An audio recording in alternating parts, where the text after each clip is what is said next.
5M TV Sénégal. mbokk yi siifuru 5M TV Sénégal dal leen ak jàmm kawteef narati na am foofee ca Ndakaaru niki fan yi ginnaaw bi nga xamee ne rek daan nañuy convoqué ki nga xam ne moo di Serigne Ousmane Sonko ci coow li nga xam ne rek moo dox digganteem ak Adji Sarr ba instant bi sax foofee ca Ndakaaru commencé nañu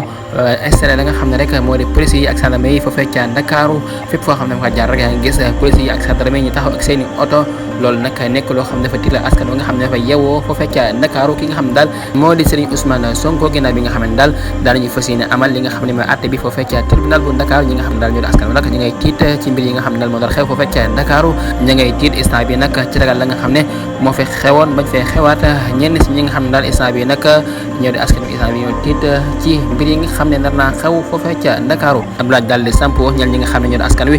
ñoom nag ñi nga wax ne daal li nga xam ne daal moo nar a xew taxul nag ñoo doon a génn li nga xam ne daal moo di police yi ak gendarme yi nga xam ne daal commencé nañu ko génn jamono ji daal di koy commencé installé ca Ndakaaru foo génn rek gis police yi ak gendarme yi ñu taxaw ak seeni oto loolu nag ñu bëri ci Sénégal yi daal ñu ngi koy ñaawlu ba fa ñaawlu yam voilà kon mbokk yi jox leen dig di beneen incha allah ci 5M TV Sénégal jaa ngeen jëf ci ànd beeg 5M TV Sénégal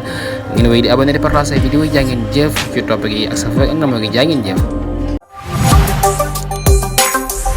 5M TV Sénégal.